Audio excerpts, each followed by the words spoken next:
I'm Emily, and today I'm with PalTV discussing how one Spanish region is cutting its environmental impact during its busiest festival period of the year.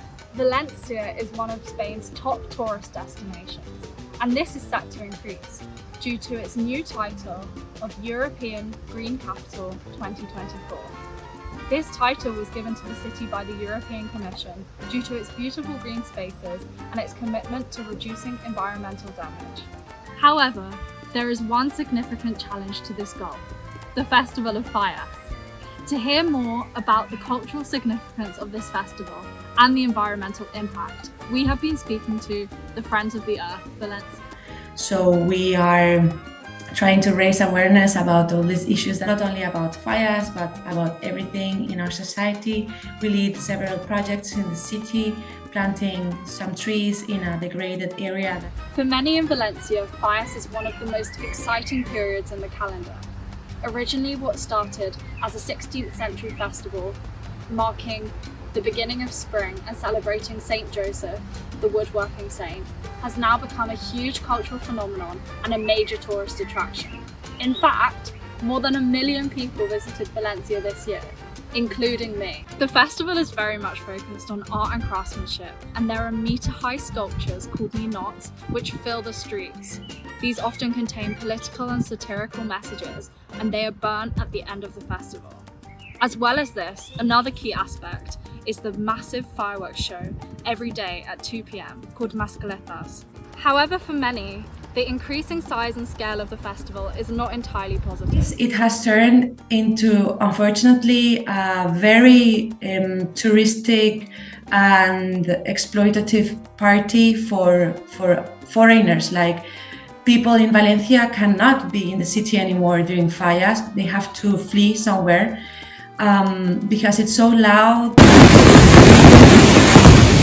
Like, everywhere there's huge parties on the streets, a lot of litter, a lot of alcohol and drug consumption, and massive amounts of fireworks. Like, everyone is lighting firecrackers on the streets, even children, resulting many times in accidents and of course in a huge environmental impact.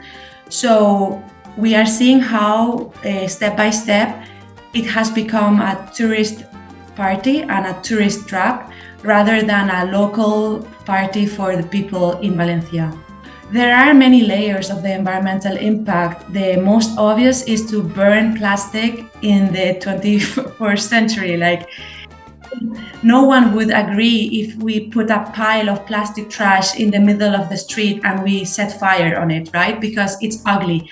But since it has like a beautiful display, because it looks beautiful, because it's colorful, because it's actually artistic, it is. We are not going to deny it, but it is made of plastic. So you burn that, and it is very interesting that after COVID, because of all the restrictions, Fallas were light up during the day. And for the first time in our lives, we could see the actual black smoke that comes out from that. There are some signs that the government is trying to change and adapt the festival to fit a greener agenda. This year, Valencia celebrated the first green Fallas, with ninots being made out of sustainable materials, such as wood and paper mache. The aim is that by 2030, all ninots will be made out of these sustainable materials. However, the Friends of the Earth Valencia do not think that this action is enough. People's mindset has to change first of all. I don't think that Fallas can ever be really sustainable if their only purpose is to make quick money and relying solely on foreigners that come to spend that money. Fallas should return to its original meaning and be a little bit more minimalistic for being sustainable. For now, the phenomenon of Fallas is likely to continue to grow. However, it poses a significant question for festivals all over the world. How far are people willing to go to adapt their cultural traditions for the sake of the environment? I'm Emily, and you've been watching PalTV.